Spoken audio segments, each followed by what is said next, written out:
O Superior Eleitoral de aprovar a resolução que dá mais poderes à Corte para remover conteúdos considerados fake news, recebeu críticas de parlamentares e de cientistas políticos. Destaque de Carolina Abelim.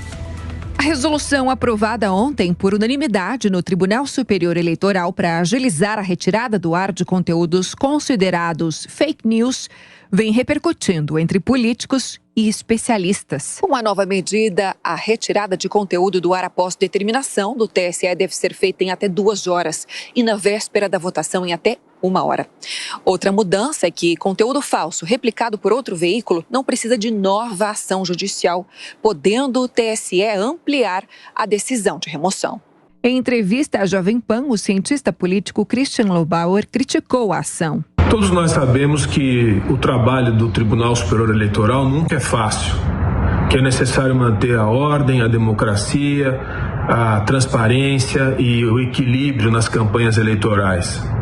Mas o que vem acontecendo no TSE nesses últimos dias é mais do que constrangedor, né? É uma vergonha você observar que uma instituição dessa importância se deixa tomar pela decisão de alguns iluminados e partidarizar as decisões da instituição.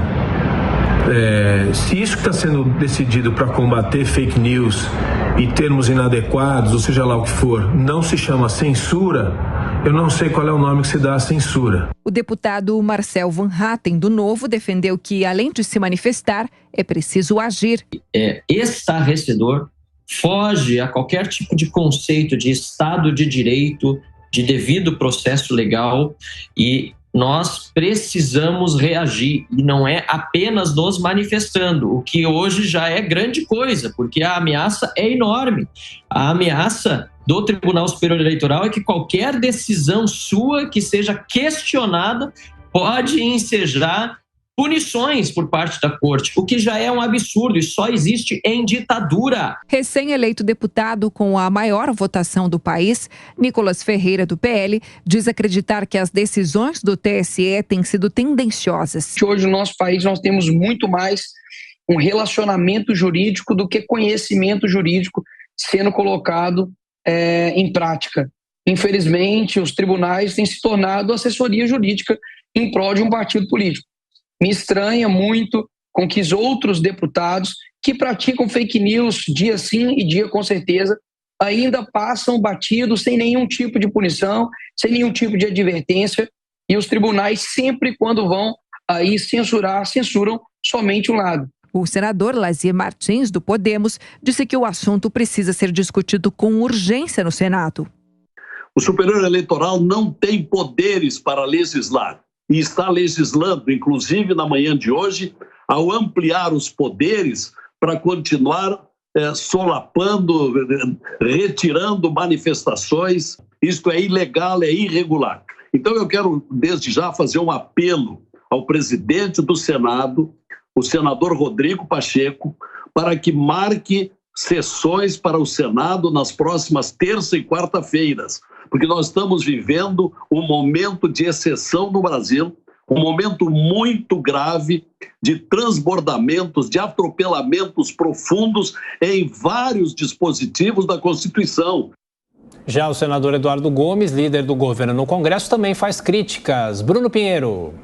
A Jovem Pan News está sob censura desde a última segunda-feira, dia 17, após uma decisão do TSE, não podendo tocar no assunto nem comentar sobre o julgamento e a condenação do candidato Luiz Inácio Lula da Silva. Após essa decisão da Justiça, a repercussão aqui no Congresso Nacional foi imediata. Nesta quinta-feira, eu conversei com o senador Eduardo Gomes, líder do governo aqui no Congresso Nacional. Para Eduardo Gomes, defender a liberdade de expressão no futuro sobre qualquer veículo de comunicação é importante neste momento ser solidário ao Grupo Jovem Pan. Eduardo Gomes relembrou ainda a caminhada da Jovem Pan ao longo dos últimos 80 anos, os relevantes serviços em relação à informação no rádio e na televisão. Mas o importante é que, para manter a ordem democrática, a gente precisa ressaltar também aqui o papel da direção da Jovem Pan, uma emissora com 80 anos, que resolveu, a princípio, cumprir né, a determinação do TSE. E agora o questionamento não é mais de partido político, de candidato, há um questionamento da sociedade que vai ser julgado mais adiante, né? Mas a gente está muito preocupado com o que a gente viu com essa restrição e com esse momento que a população brasileira está convivendo, voltando uma palavra já enterrada no regime democrático, que é a questão da censura. Eduardo Gomes relembrou ainda a dura época da ditadura, quando era imposta uma censura em determinados horários que não era autorizado vincular um conteúdo, era exibido, exemplo, uma dica de culinária, uma receita. Segundo Eduardo Gomes, neste momento, fica como uma sugestão ao Grupo Jovem Pan exibir imagens do julgamento do Mensalão. Imagens, inclusive, da TV Justiça. Um escândalo que, sim, envolve o candidato. Se ao invés de, como na ditadura, a Jovem Pan fizesse a leitura de receitas na hora dos assuntos restritos, eu fico imaginando, para cumprimento da medida, se, por exemplo, a Jovem Pan resolvesse reprisar através da TV Justiça, os julgamentos do Mensalão, do Petrolão, ou se fizesse simplesmente abrir uma série de reportagens ao vivo sobre a vida na Venezuela, na Colômbia, na Nicarágua. Esse caso continua repercutindo entre os parlamentares e a Jovem Pan continua informando. De Brasília, o Bruno Pinheiro.